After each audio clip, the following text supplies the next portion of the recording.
Bom dia, boa tarde, boa noite, amigo, torcedor e sócio do Clube de Regatas Vasco da Gama e Vasco da Gama SAF. Antes que você desista de ouvir o que tenho a dizer, quero falar que nosso assunto de hoje é a ansiedade que todos nós temos por conta da situação horrível pela qual passa o Vasco. E falaremos sobre os boatos, que podem ser confirmados ou não, sobre os candidatos a adquirir o futebol do Vasco. Dizem que há gregos, americanos, italianos e árabes interessados no Vasco. Eu sei que a persistência e frequência de publicar vídeos nas redes sociais, principalmente no YouTube, ajuda o canal a alcançar uma maior visibilidade, e isso é administrado e manipulado pela plataforma. Havendo ou não assunto relevante, o dono do canal é obrigado a correr atrás de notícias para manter ou aumentar sua audiência. E nada melhor do que matérias sensacionalistas para atrair o ouvinte. Eu não sou assim, por isso às vezes saio para não aumentar o número daqueles que correm atrás de cliques. Como neste momento a história administrativa do Vasco não indica recuperação imediata, fico na minha para não esquentar o clima do Vasco. Claro que nessas horas as redes são invadidas por pessoas com poucos neurônios. Infelizmente, os sociopatas acabam inundando as redes sociais atrás de informações nem sempre verdadeiras que acabam gerando reações estúpidas, promovendo discussões acaloradas. Sei que isso não é o seu caso e de nenhum dos meus inscritos, mas é o que acontece com grupos de pessoas atingidas pela doença da atualidade, a ansiedade e o desejo de ser reverenciado. Sei que são poucos os seguidores ou curiosos que entram aqui para encher o saco. Mesmo assim, acho importante lembrar do comentário do presidente Pedrinho sobre as ofensas que recebeu de algumas pessoas que não livraram nem mesmo seus parentes das ameaças desses sociopatas que usam as redes sociais para disseminar a violência e acabam dando munição para os ditadores de plantão que buscam um motivo para cercear a liberdade de expressão. Ofender é o padrão desses doentes, estejam infiltrados onde estiverem. Discordar ou discutir com argumentos civilizados e admitir o direito ao contraditório não passa pela cabeça deles. Tenho gostado das intervenções do presidente do Vasco. Na última coletiva, não evitou nenhum assunto e conduziu, ao lado do CEO da Vasco SAF e do jurídico do Clube de Regatas Vasco da Gama, um diálogo bastante direto com jornalistas e influenciadores presentes. Se não falou mais, foi porque o nível daqueles que estavam do outro lado era limitado. Desde assuntos administrativos até assuntos vinculados ao futebol, tudo mereceu uma resposta coerente do presidente e seus assessores. Não vou julgar e nem afirmar se suas opiniões ou propostas são verdadeiras, porque são opiniões pessoais e não tenho acesso às fontes que possui.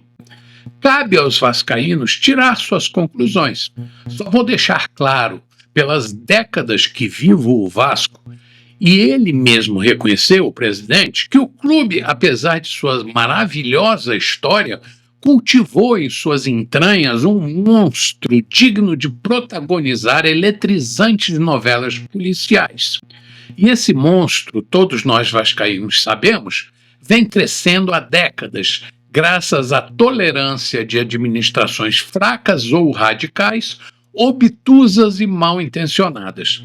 E quem quiser tirar suas próprias conclusões, esqueça o presidente Pedrinho, que é novo no sistema, como foi Roberto Dinamite, e procure saber quem está com ele na atual administração e nos conselhos do clube.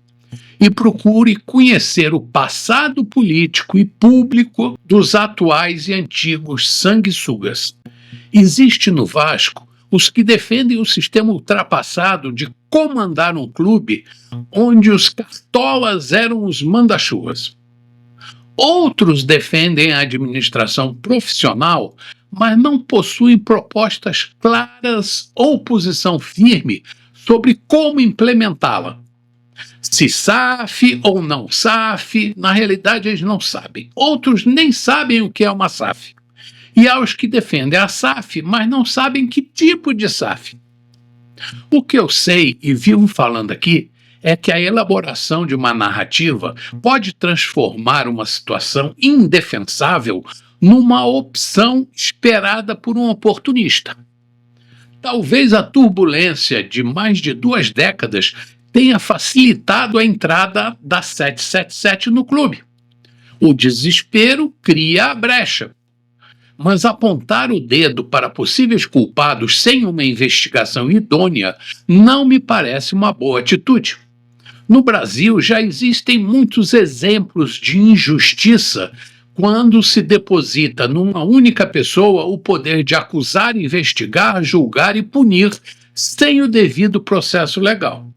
Espero que o Pedrinho siga o caminho da prudência e sensatez, sem renunciar à legalidade na busca de uma conclusão sobre o processo da venda do futebol do Vasco. E que o resultado seja divulgado publicamente, para o bem ou mal do clube e daqueles que participaram do processo. Falar mal da 777 é fácil, mas acusá-los de dolo sem uma investigação conclusiva e sem ouvir o outro lado não é legal. E não estou defendendo a 777 ou quem esteja por trás dela. Afinal, pouco se sabe sobre os interesses de quem representa essa parte falida. Por outro lado, sei como as coisas internas do clube são tratadas e velejam ao sabor dos ventos. Por isso, achei ponderada a manifestação do presidente de aguardar com firmeza a conclusão da comissão que investiga o caso.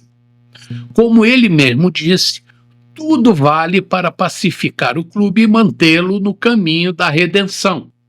E se ninguém lesou o clube, bola para frente. Caso contrário, que as medidas legais e estatutárias sejam aplicadas. Quanto ao futebol, acho que ele segue o mesmo rumo imprevisível da política nacional.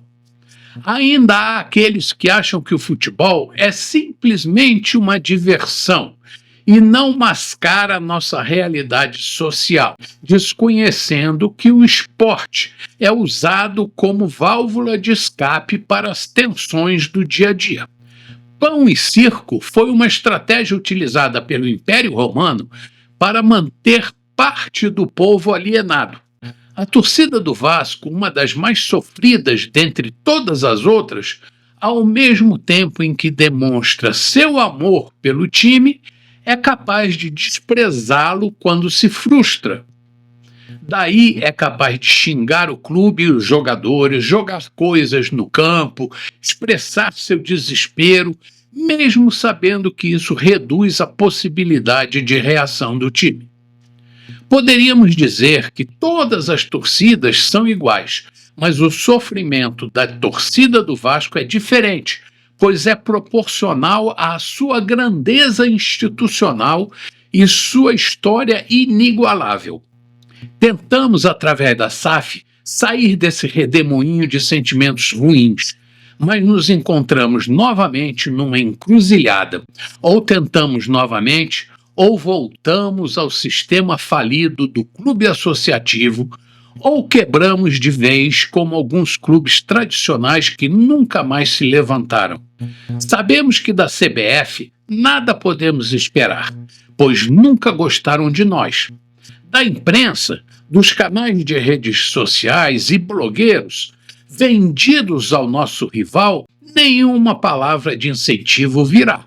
Quanto aos chamados clubes co-irmãos, palavra ridícula para definir adversários que nunca serão honestos uns com os outros, o que aguardar? Estamos solitários num país em que os investidores estão fugindo com medo da insegurança jurídica. Quem colocará seu dinheiro num país capenga? E os youtubers, jornalistas alienados e torcedores que adoram viajar na maionese não enxergam que cada vez fica mais difícil conseguir atrair dinheiro honesto para tocar o Vasco. Estou falando de duas entidades, SAF ou associativo, que estão naufragando juntos e que, se não conseguirem dinheiro para o ano que vem, terão um futuro muito ruim. Outra alternativa é aceitar dinheiro proveniente de fonte duvidosa, que coloca o vendedor na mão daqueles que nós não gostaríamos de ver dominando o Vasco novamente. Cair nas mãos de velhos dirigentes, cartolas ou sanguessugas, ou nas mãos das entidades federativas que administram o esporte, ou nas mãos dos carcomidos meios de comunicação que escravizam os clubes, não me parece saudável. Espero que o Pedrinho saiba o que está fazendo e que submeta aos sócios as propostas que diz ter. Venham de onde vierem, de um milionário, um investidor ou um grupo econômico, que elas sejam analisadas de forma profunda para não tomarmos novo gol contra. Com certeza, até o final do ano, voltaremos a tratar deste assunto. Por enquanto, bom dia, boa tarde, boa noite, torcedor e sócio do Clube de Regatas Vasco da Gama. Até breve.